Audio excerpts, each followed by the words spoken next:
রাজধানীর milestone school and কলেজে বিমান বিধ্বস্তে কোমলমতি শিক্ষার্থীদের নিহতের ঘটনায় শোকে স্তব্ধ গোটা দেশ।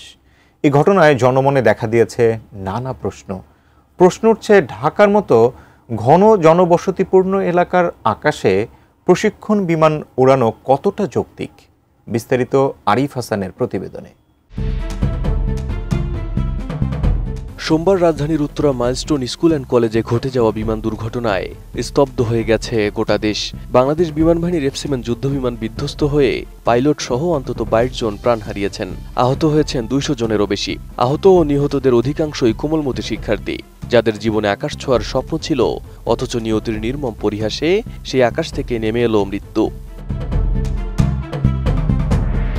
দুর্ঘটনার পরপরই সামাজিক যোগাযোগ মাধ্যম থেকে শুরু করে সংবাদ মাধ্যম, নাগরিক সমাজ ও বিশ্লেষকদের মধ্যে প্রশ্ন উঠেছে, ঢাকার মতো ঘনবসতিপূর্ণ একটি শহরের আকাশে কেন পাইলটদের প্রশিক্ষণ দেওয়া হবে? ঢাকা শহর বিশ্বের অন্যতম ঘনবসতিপূর্ণ নগরী। এখানে প্রতি বর্গ কিলোমিটারে বসবাস করে 44,500-রও অধিক মানুষ। সেই শহরের আকাশে যদি উচ্চগতির প্রশিক্ষণ বিমান ঘোরাফেরা করে, তাহলে যে কোনো টেকনিক্যাল ত্রুটি এক মুহূর্তে রূপ নিতে পারে ভয়াবহ বিপর্যয়ে, যেমনটি হয়েছে মাইলস্টোন স্কুলে।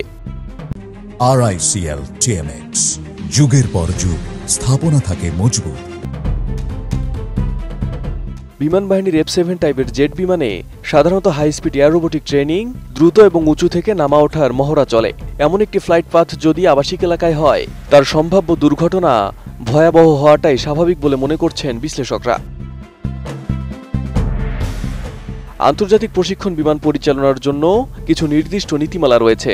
ইন্টারন্যাশনাল সিভিল এভিয়েশন অর্গানাইজেশন এবং US এয়ারফোর্স EICU জেট প্রোগ্রামের মতে প্রশিক্ষণ বিমান পরিচালনা করতে হয় লো পপুলেশন জোনস বা জনবিরল এলাকায়, যেখানে নয়েজ কন্ট্রোল সীমা 65 ডেসিবেল DN এর নিচে থাকে। প্রশিক্ষণ এলাকায় থাকতে হয় buffer zone, emergency landing ground ও কন্ট্রোলড এয়ার স্পেস। যুক্তরাষ্ট্র, যুক্তরাজ্য, অস্ট্রেলিয়া সহ উন্নত দেশগুলো তাই মরুভূমি, ফাঁকা পাহাড়ি এলাকা বা জনশূন্য সামরিক ঘাঁটিতে এই প্রশিক্ষণ দিয়ে থাকে। আর বাংলাদেশে দেওয়া হচ্ছে দেশের সবচেয়ে ঘনবসতিপূর্ণ শহরে। প্রতিটি প্রশিক্ষণ ফ্লাইটের আগে চেকলিস্ট, আবহাওয়া মূল্যায়ন এবং টেকনিক্যাল রিভিউ করা হয়ে থাকে। তবুও যদি এমন একটি বিমান জনবহুল এলাকায় বিধ্বস্ত হয়, তাহলে তা শুধু নিছক দুর্ঘটনা নয়, বরং বিমান বাহিনীর একটি নীতিগত ব্যর্থতা হিসেবে দেখছেন বিশেষজ্ঞরা। ভবিষ্যতে এমন নির্মম প্রাণহানি এড়াতে তুলনামূলক কম জনবসতিপূর্ণ অঞ্চল, সমুদ্র নিকটবর্তী অঞ্চল বা পাহাড়ি এলাকায় বিমান বাহিনীর প্রশিক্ষণ ঘাঁটি সম্প্রসারণ করা জরুরি বলে মনে করছেন বিশ্লেষকরা। Arif Hasan, ATN news.